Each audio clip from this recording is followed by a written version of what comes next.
এটা হচ্ছে Realme Note 60। রিয়েলমির বাংলাদেশের বাজারে রিলিজ করা নতুন একটি স্মার্টফোন। রিয়েলমির সাথে নোট ব্যাপারটা যায় কম, শাওমির সাথে বা রেডমির সাথে যায় বেশি, রাইট? ফোনটির দাম রাখা হয়েছে 12,000 টাকা।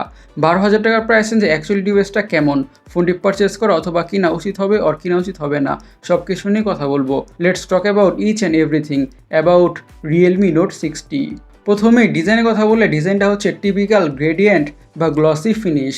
ফোনটি দেখতে অনেকটাই গ্লাসের মতন লাগে, কিন্তু গ্লাসের মতন হলেও অ্যাকচুয়ালিতে পলিকার্বনেট বা প্লাস্টিক ব্যাক প্যানেল। আর ফোনটি অনেকটাই স্লিম, 7.84 mm, যার কারণে ফোনটিকে হাতে হোল্ড করতে অনেকটা ভালো ফিলই পাওয়া যাবে।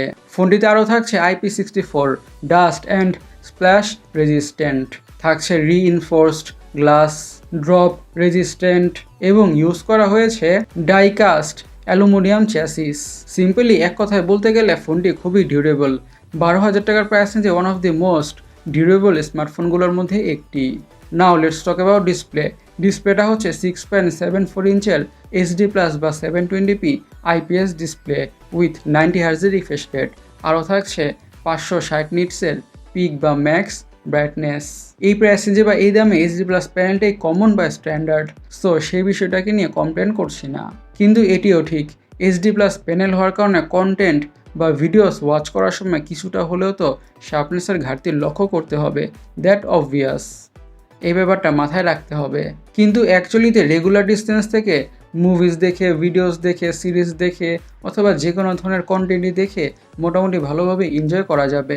খুব যে ডিসঅ্যাপয়েন্টেড হতে হবে তা কিন্তু নয়।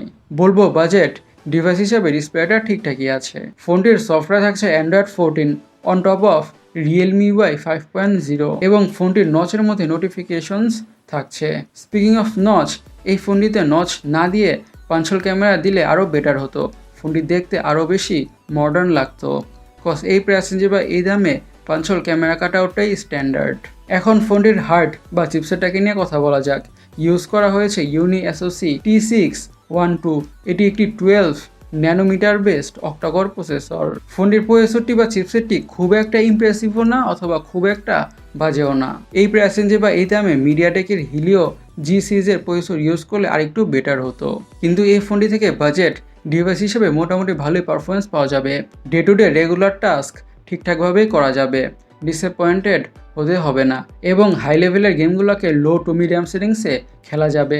বাট এটিও ঠিক, ফোনটিকে খুব বেশি হেভি ইউজ করা ট্রাই করা হলে অথবা ফোনের উপর খুব বেশি হেভি প্রেশার দেওয়া ট্রাই করা হলে তখন ফোনটি থেকে ল্যাগের ইস্যু এবং হ্যাংয়ের ইস্যু ফেস করতে হবে, দ্যাটস অবভিয়াস।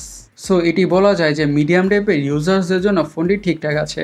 যারা ফোনটিকে খুব বেশি হেভি ইউজ করেন না বা ফোনের উপর খুব বেশি হেভি প্রেশার দেন না, তাদের জন্য ফোনটা ঠিকঠাক আছে। কিন্তু অ্যাগেইন হেভি ইউজার্সদের জন্য ফোনটি অবশ্যই নয়। ফোনটির র্যাম এবং স্টোরেজ ভেরিয়েন্টসের কথা বলে দুইটি ভেরিয়েন্টে পাওয়া যাবে, 4GB 64GB এবং 6GB 128GB। 8GB পর্যন্ত র্যামকে আরও বাড়ানো যাবে এবং SD কার্ডের মাধ্যমে স্টোরেজকে বাড়ানোর সুবিধা থাকছে। নাও ফোনটির লেস ইন্টারেস্টিং পার্ট, ক্যামেরাটাকে নিয়ে কথা বলা যাক। থাকছে dual sensor, but actual sensor বা কাজের সেন্সর হচ্ছে একটাই। থাকছে 32 মেগাপিক্সেলের প্রাইমারি সেন্সর, অ্যাপারচার হচ্ছে f1.8 উইথ PDAF, আরেকটা হচ্ছে অক্সিলারি সেন্সর এবং ফ্রন্টে থাকছে 5 মেগাপিক্সেলের সেলফি ক্যামেরা। ভিডিও রেকর্ডিংয়ের কথা বলে 1080 পিক্সেলে 30 FPS ভিডিও রেকর্ড করা যাবে। এই ফোনটির বা ডিভাইসটির জাস্ট প্রাইমারি সেন্সর ব্যাপারটাই ঠিকঠাক আছে। 1.8 অ্যাপারচার থাকার কারণে ফোনটি থেকে বাজেট হিসাবে বা প্রাইস হিসাবে ঠিকঠাক কোয়ালিটির পিকচার্স অ্যান্ড ভিডিওস পাওয়া যাবে। আর অক্সিলারি সেন্সরটা হুদাই দিছে জাস্ট ক্যামেরার নাম্বার বাড়ানোর জন্য। 5 মেগাপিক্সেলের সেলফি ক্যামেরা থাকার ব্যাপারটা not so impressive at all. যতই বাজেট স্মার্টফোন হোক না কেন, মিনিমাম 8 মেগাপিক্সেলের সেলফি ক্যামেরা দেওয়া উচিত ছিল, কজ নাওডেজ বাজেটের মধ্যেও সেলফি ক্যামেরাটা অনেকটাই ইম্পর্ট্যান্ট। ফোনটিতে আরও থাকছে সাইড মাউন্টেড ফিঙ্গারপ্রিন্ট সেন্সর। ব্যাটারির কথা বলে পুরো ফোনটাকে ব্যাকআপ দিচ্ছে 5000 mAh ব্যাটারি এবং সাথে থাকছে 10 ওয়াটের চার্জার। এই 5000 mAh ব্যাটারি থেকে ফোনটিকে মিডিয়ামভাবে ইউজ করলে তো একদিনের ব্যাটারি ব্যাকআপ পাওয়া যাবে, কিন্তু কথা হচ্ছে বা ফ্যাক্ট হচ্ছে সাথে থাকছে একটি 10 ওয়াটের নর্মাল চার্জার। এই 10 ওয়াটের নর্মাল চার্জারটাকে দিয়ে ফোনটাকে চার্জ করতে অনেকটাই সময় লেগে যাবে, কিপ দিস ইন মাইন্ড। ফোনের কালার ভেরিয়েন্টসের কথা বললে এই দুইটি কালার ভেরিয়েন্টে পাওয়া যাবে। এখন ফোনটিকে নিয়ে আমাদের লাস্ট ভার্ডিক্টের কথা বললে আমরা বলবো ফোনটা not so disappointing or not so very good, চলে আর কি ঠিকঠাক।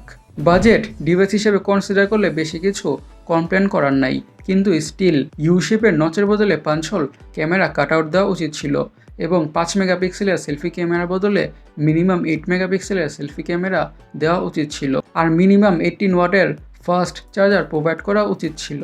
এই তিনটি ব্যাপার যদি কনসিডার করতে পারেন এবং মিডিয়াম টাইপের ইউজার হয়ে থাকেন, তাহলে ফোনটি আপনাদের জন্য ঠিকঠাকই হতে যাচ্ছে। গাইস, রিয়েলমি নোট 60 স্মার্টফোনটি আপনাদের কেমন লেগেছে অবশ্যই কমেন্ট সেকশনে কমেন্ট করে জানাবেন। অ্যান্ড আমাদের আজকের ভিডিওটি এই পর্যন্তই। আমি সৈকত, সাইনিং আউট।